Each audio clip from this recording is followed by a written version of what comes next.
Well,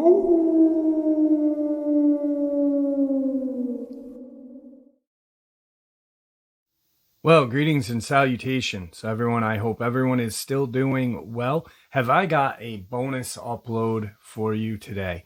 Before we jump into it, a couple links. As many of you know, I rely on Patreon, PayPal, channel membership, and the merch to help the channel to continue to grow and go. Links to Patreon, PayPal, and channel membership is in the description below. Merch displayed directly under the video. Also, Dogman Frightening Encounters, Volume 1 through 3, the audiobook versions. They were written and researched by Tom Lyons, narrated and produced by me, Jeff Nadolny. Those audiobooks are available on Audible, Amazon, and iTunes, links to which are also in the description as well. And finally, last but definitely not least, if you'd really like to help support the channel to continue to grow and go, simply subscribe. It does not cost a cent. Click the like button, takes half a second. If you don't want to miss out on any of the informative uploads I put out daily, click that bell icon, and folks, please leave a comment. Why? Well, because all of these things really do help the channel to continue to grow and go. And yes, folks, they definitely matter. Now, everyone, I have taken far too much of your time. Let's jump into today's bonus, shall we? Today's first part of the upload. It was in early fall of 2007 that my hunting partner G and I had planned a 2-day hunt near the San Juan National Forest. What started as a plan for an early departure late Friday night into early Saturday morning had gotten fouled up, and we couldn't start my truck. G had shown up in his Tercel. After messing with my truck in the dark with flashlights for about an hour to no avail, we decided to head back to G's house and get his truck, which killed another couple of hours. Suffice to say, we had arrived at the area mid-morning instead of before sunrise. At any rate, we hiked into the area around Potato Lake, where we broke into some scrubland, at some point spotting a couple of mule deer in the process. Having seen nothing to our liking, and as the day progressed, G had suggested crashing in the woods that night, saving us the time of a return hike. Having missed out on the entire first morning of our 2-day stint, well, we had enough grub to last, but we had no tent. However, the weather wasn't bad, and we decided to rough it in hopes of a good morning hunt. To be honest with you, I don't sleep well on the best of nights at home, and I wasn't looking forward to sleeping in the woods on my pack, which, as you will soon hear, didn't happen anyway. So the two of us had made our way into the trees at Potato Lake, stoked up a fire, and there we sat as the afternoon turned into darkness. And believe me when I tell you, it was dark. On several occasions, I had stepped away from the fire to take care of business, and I couldn't see the hand in front of my face. It was late, around 1 a.m, that I turned my head, and G was sound asleep, with his head on his pack. And I remember saying to myself, well, it's just you, me, and God for the rest of the night, as I sat staring into the flames. At about 3 a.m, having not slept a wink, I heard the first sounds. They were what sounded like heavy footsteps coming from behind me, and I shook G from his sleep. Well, he jumped and said, "What's wrong?" And I told him to listen because something was moving in the woods. We were both armed, and our guns were now brought to ready position. We were now hearing what sounded like several different animals, or whatever, moving about at different angles to where we stood. G was carrying a mag light, and I had a very bright LED headlamp as well. So we stood there shining our lights here and there in response to the noises we were hearing. And we could see nothing. This went on for about a half an hour, and then everything went silent. Although we were initially freaked out when the sound had stopped, we agreed that whatever had been there moved on. And about an hour later, G was sound asleep, and I was still sitting by the fire wide awake. I think it was about 4:30 when the first stick or rock was thrown. At least that's what it sounded like. Having seen nothing and having not heard a sound coming from the woods, something that sounded like a stick or a rock hit the ground about 20 feet away from me on the other side of the fire's glow. Once again, I shook G out of his slumber, telling him what had just happened. He jumped to his feet.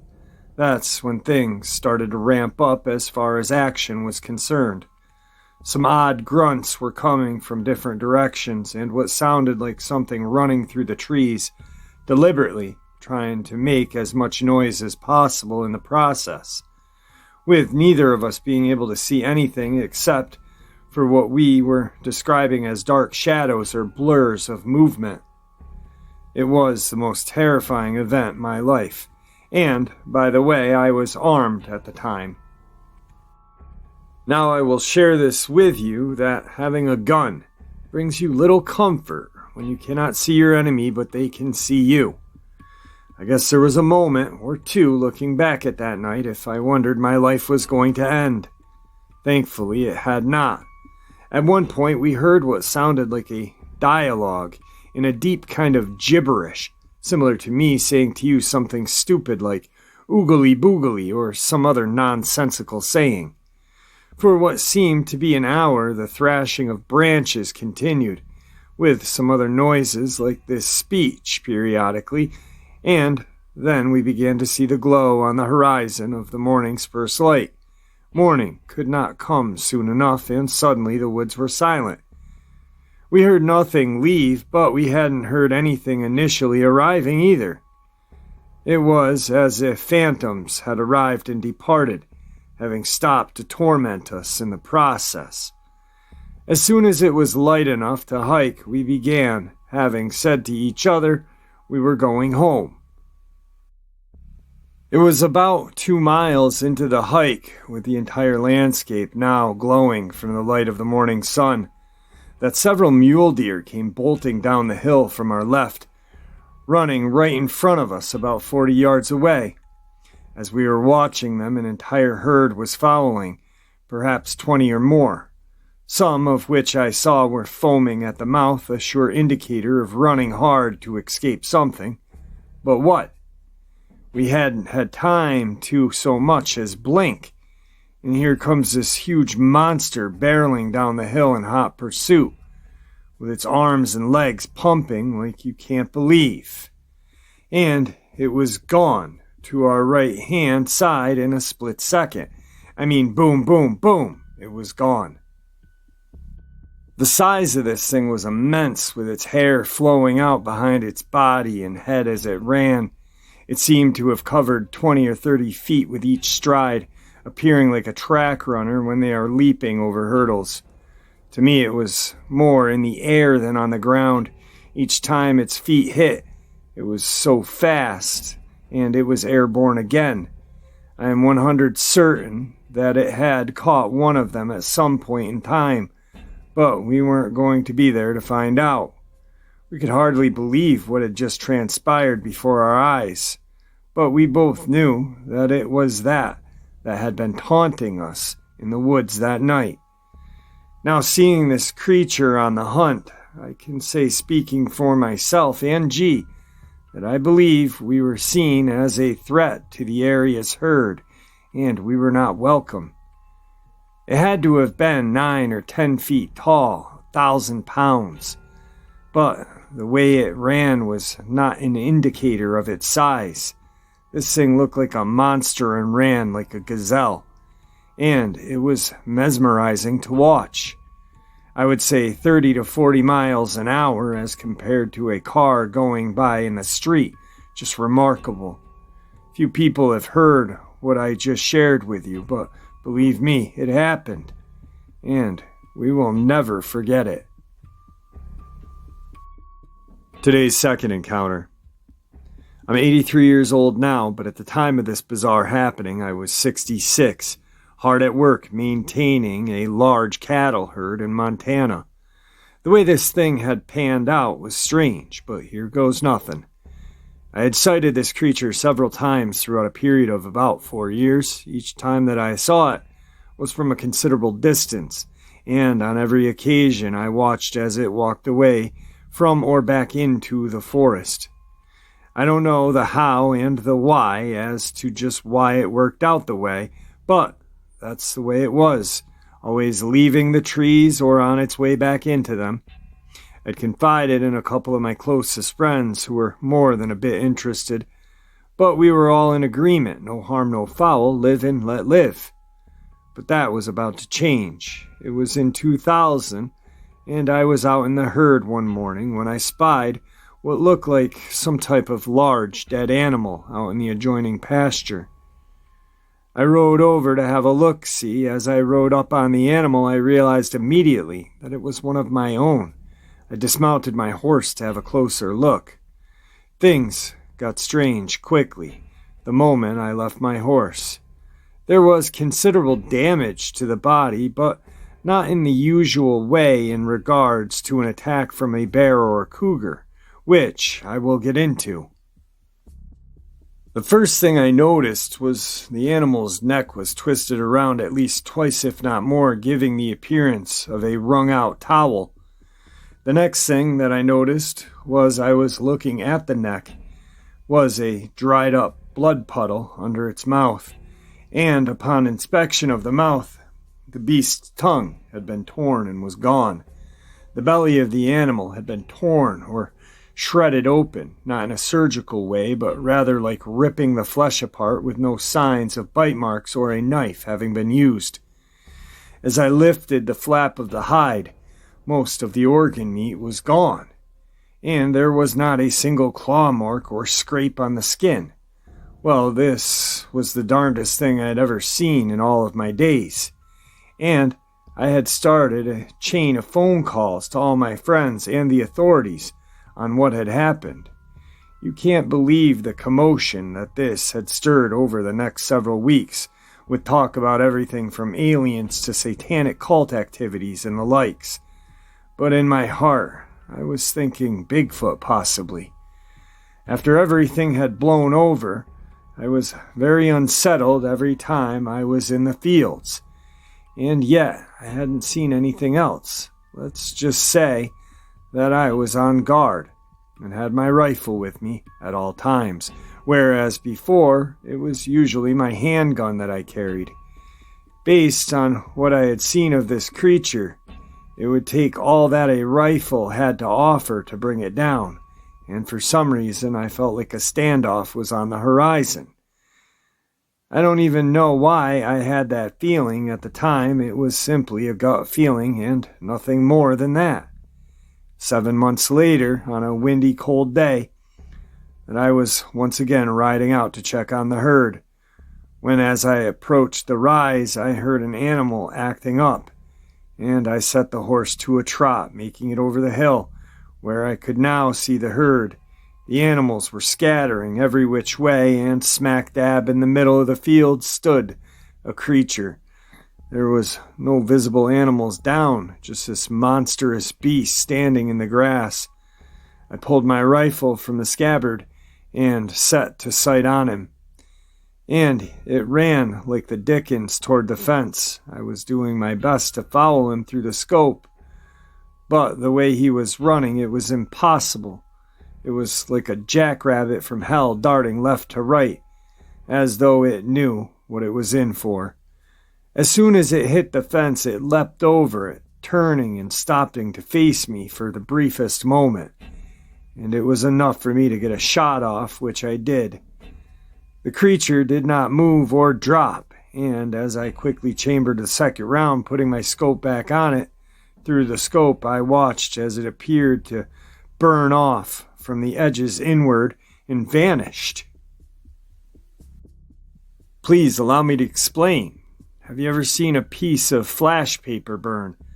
When the flame touches the edge, it is consumed in a split second with no real smoke or residual process.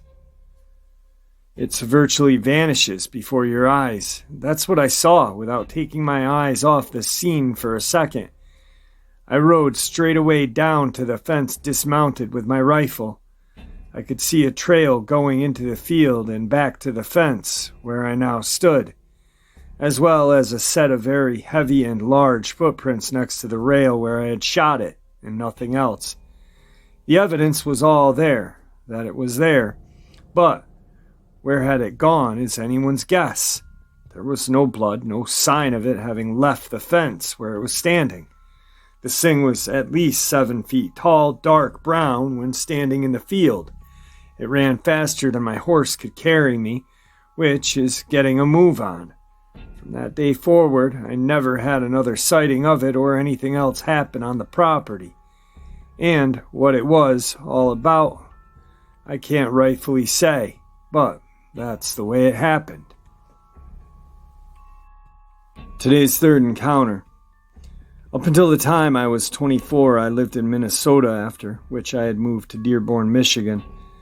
Having graduated college and been offered a good-paying job, Minnesota, as many already knew, is touted to be the land of 10,000 lakes. Truth be told, there are considerably more than 10,000 lakes within the state's borders, most of which are unnamed bodies of water. One of these formerly unnamed bodies of water was a half a mile from our home growing up, and by many of the locals dubbed Demon Lake. Now, the actual naming of this lake has entangled in local lore, with people sharing stories of so-and-so having seen a demon, or some creatures emerging from the lake, hearing piercing shrieks in night, and a host of other creepy things depending on who you spoke to and what you believe. As for myself, I didn't believe in any of it.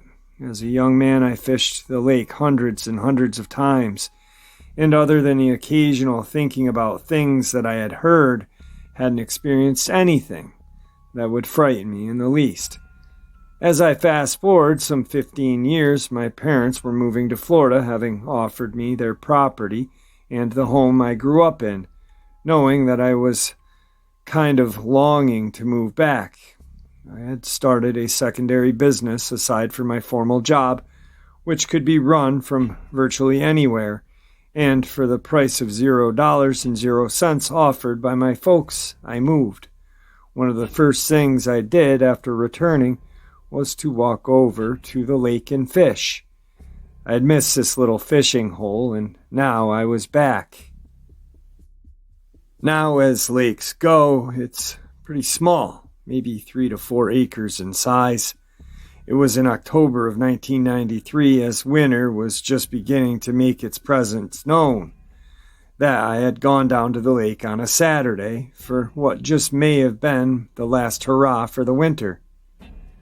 There was a meandering trail that brought you to the lake that was some 300 or 400 yards long in the woods. From the looks of the trail, or should I say, what was left of it, nobody had been making use of it in a long time. The last time I had been here, it was well-worn from kids' feet, bicycles, but that was 16 years ago, and this was now. I was enjoying the fact that I was back wandering through the trees on this windy Saturday, with the wind coming from directly behind me through the trees. Suddenly a horrific stench began to waft by me, coming from behind me in the way I had just traveled. It smelled like sulfur. I stood there momentarily thinking to myself that I hadn't smelt or seen anything coming in the form of a decaying animal lying in the woods. Surely I would have smelled such a thing on the walk in, but I hadn't. I thought my imagination was getting the best of me when I began to ponder the naming of the lake Demon by the locals, but that quickly passed, and I kept walking. I was now standing on the lake shore, throwing a swimming plug around, when I realized that the stench of which I spoke earlier was gone, and I kept fishing. Some 2 or so hours later, standing in the bright sunshine, I was overwhelmed by a sense of fear. I had a hard shiver and began to feel what I will describe as being depressed. My head began to hurt, and I felt as though there was a pounding on my back of my eyeballs. I know this sounds nuts, but it's the truth. Now, sitting on a log with my head down, I was massaging my temples in hopes of getting some relief. With my plan now being to leave when I'm able, it was at this time that I looked up, with my view being that of the far shore of the lake, about 75 yards or so in front of me at that point, when my eyes caught a glimpse of something passing through the trees that appeared to be large and black, the visage of which was broken up by it passing in between and through many trees in the forest. At the very moment I had sighted this thing, every hair on my body tingled, as a cold chill ran through me, causing my body to momentarily shake violently. Perhaps about 30 seconds later, this black shape appeared, coming out of the brush, looking like a screwed-up puzzle piece. It was absolutely jet black in appearance, but completely lacking in anything distinguishable. At this distance, if it was a man or an animal, I would have seen eyes, the coloration of fur, and many other details, but it was simply a solid black shape.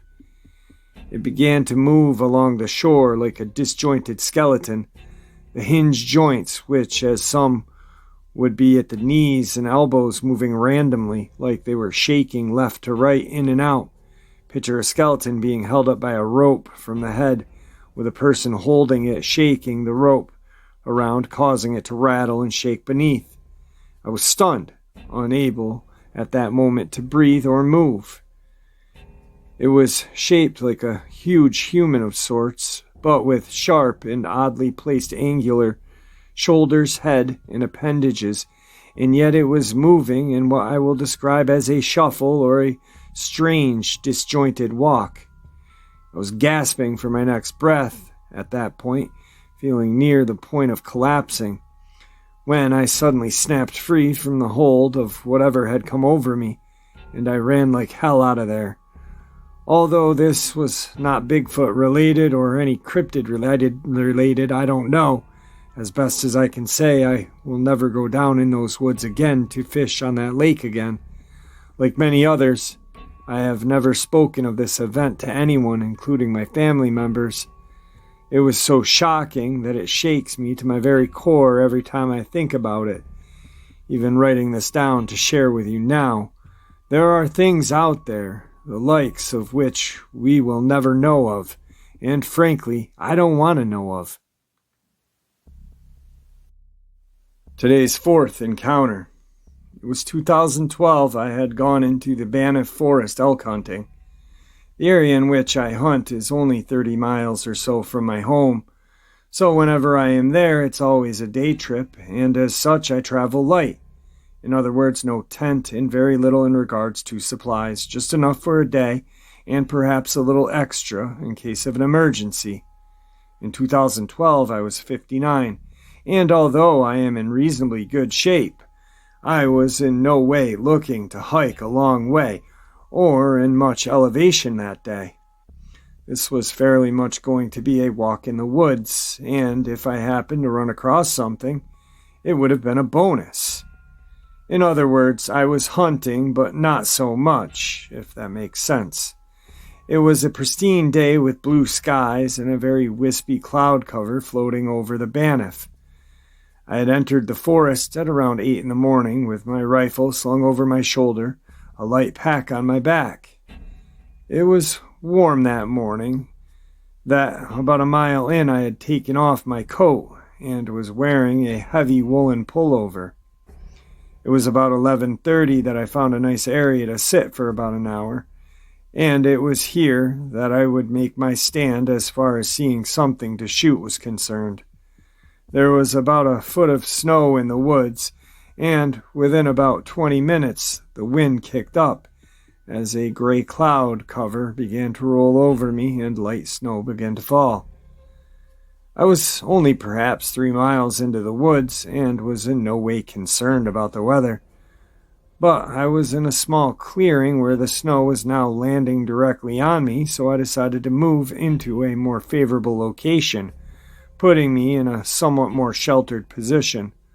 The forest here is very dense, with a considerable amount of deadfall everywhere, causing one to be very careful where you step in the snow, not being able to see what is buried beneath. So I was slowly making my way into the area where there was more overhead cover to protect me, While I sat, I have to say at this point that unlike many of the accounts which people have shared, I did not have any sense of being watched or a feeling of fear. Yet it was quiet, so much so that I could hear the snow hissing as it fell to the ground, but other than that, nothing to me seemed out of the ordinary. I felt very much at ease and peaceful, but that was about to change. I don't think I had walked 200 feet when a red stain in the snow caught my eye just ahead of me, and to my right in the snow it appeared just as a cherry snow cone would that you may buy at the carnival. Pure white snow stained in red, about 4 feet in diameter. It was blood. Understand me, please. There was deadfall everywhere and thousands of small, scrubby brush, trees, and undergrowth, as well as tall trees. With this pure white snow covering the forest floor, I realized that something had been killed here, and began to scan the area for the carcass and/or predator. As my eyes moved to the left, I had now taken my rifle from my shoulder and was holding it at ready in front of me, when I saw the carcass of what appeared to be the remains of a small deer, splayed or draped over a low branch belonging to a small tree. The entire skeleton was visible, with very little flesh still attached, which was still bloodied. This hadn't been hanging on this branch for long, I can assure you of that. The branch was only maybe 20 feet away from me. As I now was slowly scanning the area, trying to look through and around every brush and tree in the vicinity, having now done so, my eyes were drawn back to the carcass, maybe 10 feet away. Just to the right of where this carcass hung was a cluster of 3 trees, 2 narrower ones, maybe a foot or less thick, and one large one with a diameter of maybe 3 feet, I'd say. For whatever reason, I hadn't noticed earlier that the bottom segment of the thicker tree became narrower at about 10 feet from the ground, and that's when I saw movement. At the 10-foot mark, I saw a swift, which causes me to concentrate more carefully, now realizing that this was a beast of mammoth proportions leaning quite still, flush against the side of this tree. When I then saw a black eye blink, it was covered from head to toe with a dark chocolate brown shaggy fur sprinkled with snow, the face being almost indiscernible from the rest of its body. If I hadn't seen the head twitch an inch, followed by a blink of an eye, I wouldn't have even noticed it. Realizing I was now standing up close and personal with an enormous creature, I slowly started to backtrack as though I hadn't seen anything.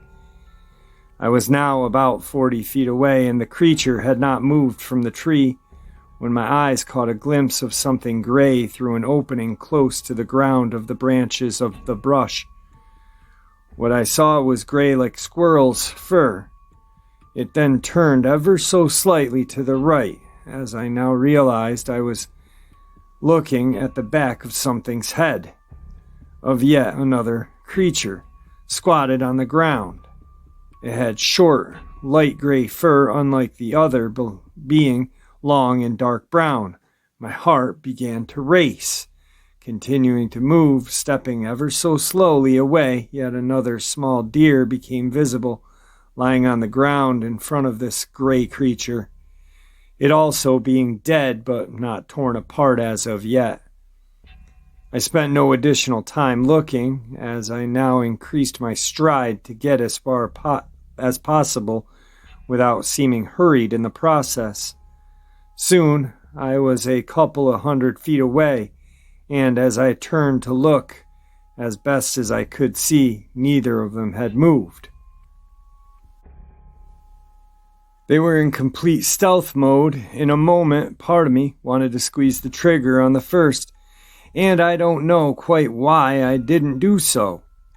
It would not have been for the sake of just killing it, but rather to save myself from an impending doom. But it's a good thing I didn't. The other one would have jumped on me, if not both of them, and torn me to pieces limb from limb. I have to say that they simply stayed where they were perfectly still as I had entered the area, not willing to give up their prey, apparently waiting to see what would fall out with my actions. When I was well away from them, my heart began to suddenly race and I began to tremble violently. Whether or not this was some type of delayed reaction to the fear I had felt, I can't say, but I was freaking out. It was about 3 o'clock. I was out of the woods and turned back to look over to the forest I had just come from. I was amazed at how calm I was able to react in that moment I had seen them. Had I reacted differently, who knows what would have happened. The one leaning on the tree had to have been about 1,000 pounds, or what looked to be, with the one crouched down perhaps 400 or 500. The two of them looked entirely different. One had short hair, the other had long. One had gray, one had brown. One larger, one smaller, having killed 2 small fawns and gathered together to eat. I will never enter any forest the same way again, knowing now what I do that creatures exist in these woods. They obviously could have taken me out, and perhaps they would have if they hadn't already scored these fawn. I guess I should consider myself more than a little lucky. I have to say that I've learned a little something that day. At least that's the way I feel. These 2 beasts had chosen the same area that I had to hunt. There was nothing about the spot that said, "This is a camp," for lack of a better word. It also reminded me that there were no rules to their style of hunting. Smaller is better and easier as far as prey, which told me they are opportunistic. If not downright smart, every predator will go for the smallest, weakest, slowest animal they can find. They are not proud. It's all about an easy meal. Since these 2 creatures were together, with one kill being all but eaten and the other still whole, I believe that they were hunting as a team and sharing the spoils. I do consider myself damn lucky that I had shown up after dinner. Who knows what would have happened if I had arrived at dawn? What I saw of the remaining meat on those bones was hours old, not days. They had eaten what they had caught in the early morning and had already taken advantage of another, based on the size of the one that was standing. I would have had to say it could eat a fawn a day. It was that big. I know what I saw, and that's the end of that whole matter. Today's final encounter. In the summer of 2008, my team of ghost hunters and myself were investigating a graveyard in the Henniker, New Hampshire for paranormal activity. We were equipped that night with several EVP recorders as well as a spirit box. The spirit box reportedly scans thousands of frequencies, through which is said that spirits can be caught talking while it's on. The EVP device are used to record answers to your questions as well, but in a different format. Don't ask me how these things work. I only know how to use them. The EVP generally picks up things that you have not heard with your natural ear, while Spirit Box runs continually, making a loud hissing sound and or static, through which we can hear random things being said. Now, as a team, have investigated hundreds of graveyards regionally, as well as many haunted houses, so this was just another night on the job. As fate would have it, all night we were getting random hits, as we call them, with spirits answering our questions, and yes and no answers, and a variety of other responses, but it was in actuality all the stroke of midnight that the freak show began. We started to pick up frequent and loud, unmistakable growling sounds on the spirit box, which we generally associate with demonic entities. This was going on for about a half an hour continuously when my friend said, "Look at that." He was pointing into the woods where there was a pair of red glowing eyes, widespread and glowing brightly some 10 feet off the ground. I turned the flashlight on it and saw nothing as the glowing eyes disappeared simultaneously with the light coming on. The group was freaking out now, with it being the first time something of this nature had occurred. You had to be there fully to understand what I just shared with you. Collectively, we had a kind of regroup and calm down, which we did before beginning again to make further contact. One of the group members was weeping profusely, sitting with her back against a large grave marker. Before we could even begin again, all of us were trying to console her into staying. If not, we were going to have to leave, so we were all crouched down, trying to calm her down. Our other friend, being the only one still standing, screams, "Oh my God!" We all looked as the woman exploded into tears and sobbed. The red eyes had now reappeared, now moving side to side and coming toward us. We grabbed the woman and started to run, with the rest of what I am going to say having been told to me by two of our companions. The two of them had stood their ground when we fled, as the entity, according to them, came into view. They reported it as a large, hairy, massive creature, almost resembling a Sasquatch, but with some sort of muzzle. Our friend had put his flashlight right on it, and this time it remained in full view of them, rocking from side to side in the darkness. Both of them said that it started to advance toward them, exploding into a flash of blue light, as an orb now appeared to float away into the woods. At this point, our friend said that all of their electronic devices went dead, the batteries having been mysteriously drained by the event, with there being no other rational explanation for them to die. I am not a cryptozoologist. I am a ghost hunter, but what we experienced that night opened our eyes to an entirely different reality. Was it a Bigfoot or Dogman growling on the spirit box? I can't say for certain, but what I can say is this: the event most certainly happened, with 4 witnesses being present. Well, there you have it, folks. Today's bonus upload, which I do hope you all enjoyed as much as I enjoyed sharing it with you. I'd like to thank you all for supporting the channel. It is, after all, your support that keeps the channel growing and going, and what gives folks like us a place and a chance to share our experiences and theories judgment-free, just simply treated with the respect we all deserve. Everyone, please stay safe, happy, healthy, and ever vigilant, keeping an eye on our children, pets, family, and friends. These creatures are real. They are out there and dangerous. Share this information with those you love and care about, and it may just help save their lives someday. And until next time, never stop asking questions, never stop searching for the truth, and God bless.